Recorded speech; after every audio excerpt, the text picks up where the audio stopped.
దాని మీద మీరు సమాధానం చెప్పాలి. విజయ్ కిరణ్ గారు కూడా ఉన్నారు టీడీపీ నుండి.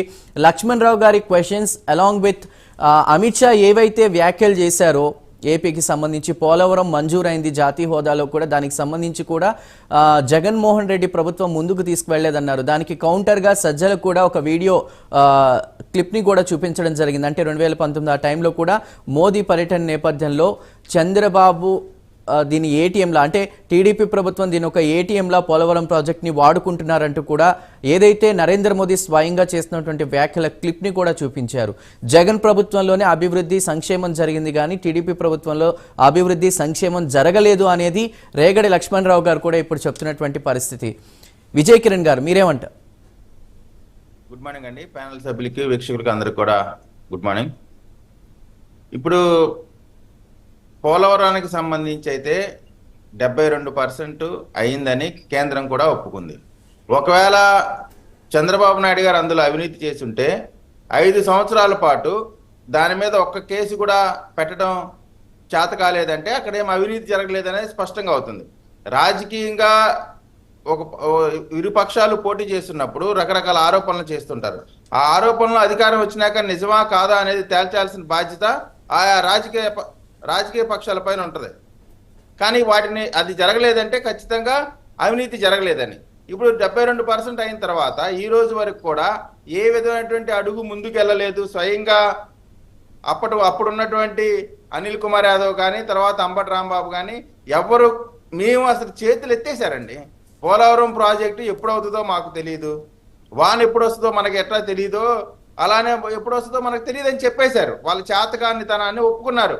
పోలవరం అనేది ఆంధ్రప్రదేశ్కి ఒక జీవనాడి అనేటువంటి వాస్తవాన్ని మర్చిపోయారు. ఎందుకు మర్చిపోయారంటే వాళ్ళదల్లా ఏకాడికి డిస్ట్రక్షన్ పాలిటిక్స్, కట్టిన వాటిని కూల్చడమే తప్ప ఏ విధమైనటువంటి నిర్మాణాలకు సంబంధించిన రాజకీయం వీళ్ళు చేయరు. ఇప్పుడు బీజేపీ సహకరించలేదు కరోనా టైం అంటున్నారు. బీజేపీ కరోనా టైంలో ఏం సహకరించిందో ఏం సహకరించలేదో ప్రజలందరికీ తెలుసు. నిజంగా బీజేపీ సహకరించకపోయి ఉంటే 5 సంవత్సరాల పాటు బీజేపీని ఎప్పుడన్నా కరోనా టైంలో బీజేపీ సహకరించలేదు, మాకు అన్యాయం చేశారని ఒక్క మంత్రి కానీ ముఖ్యమంత్రి కానీ వైఎస్ఆర్సీపీ నాయకులు కానీ ఎందుకు అడగలేదు? ఇప్పుడు నిజంగా చేయకపోయి ఉంటే అడగాల్సింది కదా. స్కాలర్షిప్ లేదో ఇచ్చామంటున్నారు ముగ్గురికి. అవును, ముగ్గురికి ఇస్తామంటే తప్పేంటి? ముగ్గురికి ఇవ్వాల్సిందే కదా. విద్యా దీవెన ముగ్గురుంటే ముగ్గురు, ఇద్దరుంటే ఇద్దరు ఇస్తా అంటున్నారు. తప్పే ఉంది. ఇదేం కొత్తగా చెప్పేది కాదు. గతంలోనే ఎంతమంది ఉంటే అంతమందికి స్కాలర్షిప్లు ఉండేవి. వీళ్ళు కొత్తగా చేసింది ప్రైమరీ ఎడ్యుకేషన్లో కొంతమందికి ఇవ్వటం తప్ప. ఇప్పుడు ఒక్కటండి, ప్రైమరీ ఎడ్యుకేషన్కి సంబంధించి 9,000 స్కూళ్ళని మూసివేసినాక వీళ్ళు అసలు విద్య గురించి మాట్లాడే హక్కు ఎక్కడుంది? మీకు ఇంకా దారుణమైన విషయం ఏంటంటే ఆంధ్రప్రదేశ్లో ఎవరైనా కానీ డిగ్రీ చదివిన తర్వాత పీజీ చదవటానికి అవకాశం లేకుండా చేసినటువంటి స్కాలర్షిప్లు తీసేసినటువంటి ఏకైక ప్రభుత్వం భారతదేశంలో జగన్మోహన్ రెడ్డి గారి ప్రభుత్వం. అంటే డిగ్రీ తర్వాత విద్యార్థులు ఏం చేయాలా? డిగ్రీ తర్వాత ఉద్యోగాల కోసం చదువుకోవద్దా? వాలంటీర్ వ్యవస్థ అంటున్నారు. ఇప్పుడు వ్యవస్థ అంటే ఒక ప్రభుత్వం. మీరేమన్నారు సార్? చంద్రబాబు నాయుడు గారు ఇప్పుడు ఏమన్నా స్కాలర్షిప్లు ఇస్తారన్నారా? మీరే ఎంతమంది 15,000 చొప్పున మీరు ఇస్తారన్నారు కదా. మీ పెట్టినట్టు సంక్షేమ పథకాల పేర్లు మీరు ఎందుకు మార్చుకున్నారు? లక్ష్మణ్ రావు గారు, చంద్రబాబు నాయుడు గారు ఎక్కడ కూడా ఎన్నికల మేనిఫెస్టోలో చెప్పలేదే. మళ్ళీ మేము వస్తే కొనసాగిస్తాం. లక్ష్మణ్ రావు గారు వారికి సమయం ఇద్దాం. లక్ష్మణ్ రావు గారు స్కాలర్షిప్ మీకు తీసుకొస్తామని వెళ్ళినప్పుడు అడ్డుపడటం, డైవర్ట్ చేయడం అనేది వాళ్ళకి వెన్నతో పెట్టిన విద్య. ఎప్పుడైతే లక్ష్మణ్ రావు అంతకు ముందర బానే ఉన్నారు జనసేనలో ఉన్నప్పుడు, ఎప్పుడైతే వైసీపీలోకి వెళ్ళారో పాపం అక్కడ ఉన్నటువంటి రోగాలన్నీ వెనక అంటుకున్నట్టున్నాయి. సో వాలంటీర్ ఉద్యోగాలకు సంబంధించి ఇప్పుడు ఒక వ్యవస్థ, ఒక ప్రభుత్వం ఒక అతనికి ఉద్యోగం ఇస్తే ఆ ప్రభుత్వం ఉన్నా లేకపోయినా ఎలక్షన్ కమిషన్ అయినా వాళ్ళకు ఒక భద్రత ఉండి వాళ్ళు ఒక అకౌంటబిలిటీ ఉంటే వారిని ఈ రోజున ఎన్నికల విధి నుంచి ఎట్లా పక్కన పెడతారు? కారణం ఏంటంటే వాళ్ళు వాలంటీర్లుగా కాకుండా ప్రభుత్వ పార్టీ కార్యకర్తలుగా పనిచేశారు. ఏ ప్రభుత్వం అయినా ఎవరికైనా ఒక ఉద్యోగం కానీ ఒక అవకాశం కానీ ఇచ్చినప్పుడు ఏ ప్రభుత్వం ఉన్నా వారి ఉద్యోగ భద్రత ఉండాలి. అదే చంద్రబాబు నాయుడు గారు చెప్పారు. ఖచ్చితంగా రాబోయే రోజుల్లో వాలంటీర్ వ్యవస్థకి 10,000 రూపాయలు మేము ఇవ్వబోతా ఉన్నాం. అంతేకాదు వారిని ప్రభుత్వానికి సంబంధించిన భాగంగా గుర్తిస్తామంటున్నారు. మీరు చూడండి, డిఫరెన్స్ చూడండి. చంద్రబాబు నాయుడు గారిని కేవలం యువతని ఉద్యోగ కల్పనే కాకుండా వారికి భద్రత కూడా ఇస్తా అంటున్నారు. వైఎస్ఆర్ కాంగ్రెస్ పార్టీ యువకులు కేవలం వాళ్ళని ఒక ఆట వస్తువుగా, ఆటలో అరటిపండుగా ఉపయోగించుకున్నారు తప్ప వారికి ఎటువంటి భద్రత కల్పించలేదు. ఇక వీళ్ళకి సంబంధించి వైఎస్ఆర్సీపీకి సంబంధించి అవినీతి గురించి ఎంత చెప్పినా తక్కువే. భారతదేశంలో అంతా డిజిటల్ యుగంలో నడుస్తూ ఉంటే కేవలం ఆంధ్రప్రదేశ్లో మాత్రమే ఏదన్నా వైన్ షాప్కి వెళ్ళి కొనుక్కోవాలంటే డిజిటల్ లేదు, క్యాష్.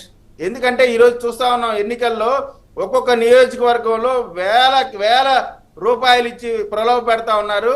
ఒక్కొక్క నాయకుడిని 10 లక్షలు 20 లక్షలు కొంటా ఉన్నారు. గుంటూరుకు సంబంధించి వెస్ట్ నియోజకవర్గంలో మేము ఆశ్చర్యపోతా ఉన్నాం. వెస్ట్ లో నాయకులకి 15 లక్షలు 20 లక్షలు ఇచ్చి కొంటా ఉన్నారు. ఎవరైతే ఈ రోజున వైఎస్ఆర్ కాంగ్రెస్ పార్టీ వాళ్ళు బాధింపబడ్డారో వాళ్ళు తెలుగుదేశం పార్టీలో చేరితే రెండో రోజు వాళ్ళ దగ్గరికి వాలిపోతా ఉన్నారు. వాలిపోయి వాళ్ళని మీరు అటు వెళ్ళారు కాబట్టి వాళ్ళకి రేట్ ఇంకా పెంచుతున్నారు. రేటు పెంచి రండి అంటున్నారు.